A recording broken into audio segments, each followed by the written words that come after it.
Ladies and gentlemen, and everyone in between, welcome back to Digital Craftsmen. My name is Frank Sullivan, this is Mikkel Drescher, and today we are going to be talking about disaster recovery.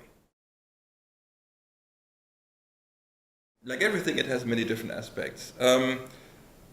Let's keep it to IT, because that's what we hear, what we talk about. Suppose you have a huge power failure in your data center or on your premise, and all your servers, everything goes down. No connectivity, your service, all of a sudden the power is off. And that typically means with computers, everything that's in what's called RAM, in active memory, volatile memory, is lost.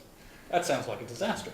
It is quite a disaster. Even worse, hard drives, when they crash in flight, when they're writing data and power is cut, that very frequently still actually crashes by hardware, the hard drive, and you can't use it anymore. You have to go to a data recovery specialist to try to recover what's on the hard drive. Disasters happen. Have you planned to get back on top? Get your data back, recover your backups, recover your data? How do you recover from an inevitable systems failure? Exactly. Disaster recovery, a lot of people don't think of disaster recovery in IT, but I like to compare that to fire drills. In building security, you regularly have the regulatory requirement that in larger buildings you have to have a fire drill, but people have to know and internalize and train to react to the fire alarm, to literally stop doing what they're doing, stop the phone call, drop the phone, get out. Is your business doing a fire drill? It's a very, very good question. If you do a fire drill, but you don't do a IT data recovery drill, then you have a problem. Yeah. And the whole starting point is determining a recovery point objective. What do you need to recover, and how quickly do you need to recover that? For example, let's say that you've got mission critical data. I'm below to use the term mission critical, but it's there. You have super sensitive data that is, without this data, your business can't run. You don't have access to your customer data, your billing data, your HR data. Let me give an example. A lot of companies put a lot of effort into thinking, avoiding hitting by the bus problem. Meaning if one employee, one key person in your company is all of a sudden not available anymore, and the company would grind to a halt. Key man risk is avoided by duplicating the function. You avoid being hit by the bus by duplicating function, having more than one person know the same thing. For data or for IT, it's the same. What happens if certain parts of your data is lost?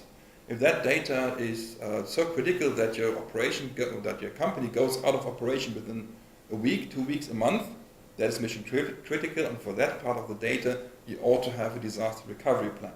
And you classify this data by using something called an impact level.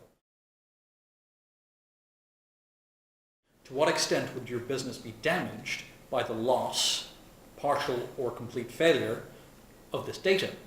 And how quickly do you need it back online? So there are corresponding levels of activity, of emphasis that you would place on different systems depending on how critical the data is to your day-to-day business. For example, long-term archive storage for images that have been already backed up in multiple places. For example, pretty low data, risk. yes. Day-to-day transactional email service for 1 million customers, pretty mission critical. So disaster recovery starts with you. It starts with you classifying the impact of a disaster. If fires didn't happen, why do we have a fire brigade? There's another aspect to it. Yeah. It's not only the impact, the severity of it happening, but also the likelihood. Yes. Something that is very likely to happen and has a severe impact certainly needs to be shielded by lots of data recovery drills, plans, and updates. Something that has moderate to low impact and is not very likely to happen, you can probably get around with less intensive, less cost and resource intensive recovery plan, or no recovery plan at all, if you can replay it from other sources. There's also a question of scale. Yes. So yes, we determine impact, severity, and likelihood of happening, but just one episode ago we were talking about something as innocuous and boring as clicking the wrong link Imagine if that could bring down an entire company.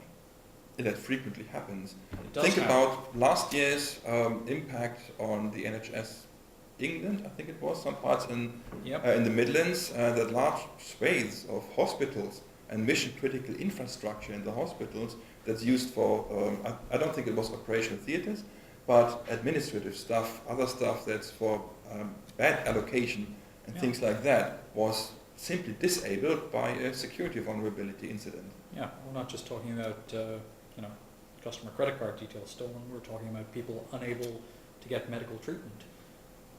So, disaster recovery.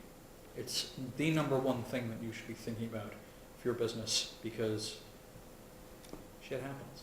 It's a reality. It's a fact that there are people out there, malicious actors looking to get into your network, damage your systems, extract data, use your systems for nefarious purposes, and the inevitable disaster may come soon, it may come later. The most important thing to ask yourself is, how quickly can I recover from this disaster? Don't you think? May the disaster recovery plan be with you. May the disaster recovery plan be with you. Have a look in the link below. We've got a specific disaster recovery planning template for you to download. It's free, no strings attached. It will really help you start thinking about this as an exercise in getting your staff ready for a DR fire drill. Thank you very much.